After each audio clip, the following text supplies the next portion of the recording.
কারণ এই প্রেসিডেন্ট তো কাদের প্রোডাক্ট এটা আপনারা জানেন, ব্যাখ্যা করতে চান। ওনারা আমাকে বলেছেন যে ওনারা আইনগত দিকটা পর্যালোচনা করবেন, যদি আইনগত কোনো সমস্যা না হয় তাহলে প্রেসিডেন্ট নয়, এই ঘোষণাটা প্রধান উপদেষ্টাই দিবেন। এটা আজকে আমরা মত দিয়েছি, ওদিন আমরা এটা নিয়ে আলোচনা করি নাই।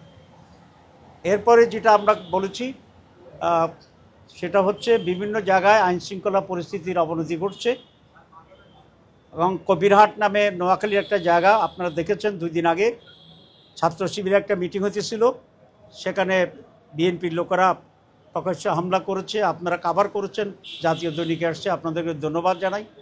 আমরা এটা ওনার দৃষ্টি আকর্ষণ করছি যে এইরকম যদি এখনই শুরু হয় তাহলে নির্বাচন কি হবে। মর্নিং শোজ দ্য ডে, আমরা জানি তো এটা মর্নিং শোজ দ্য ডে। সুতরাং ওনারা এখনই শুরু করছেন, আমরা বলছি এটা থামান।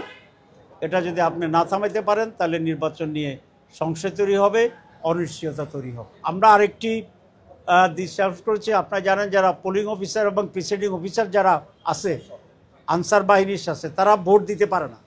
এর সংখ্যা প্রায় লক্ষ লক্ষ। আমরা আজকে বলেছি যে প্রবাসীদের ভোটের ব্যবস্থা করছে গভর্নমেন্ট, সুতরাং তাদের ভোটের ব্যবস্থা করাটাও এটা জরুরি। ওনারা খুবই খুশি হয়েছে এটাতে, যে বলছে যে না, এটা ইম্পর্টেন্ট পয়েন্টস।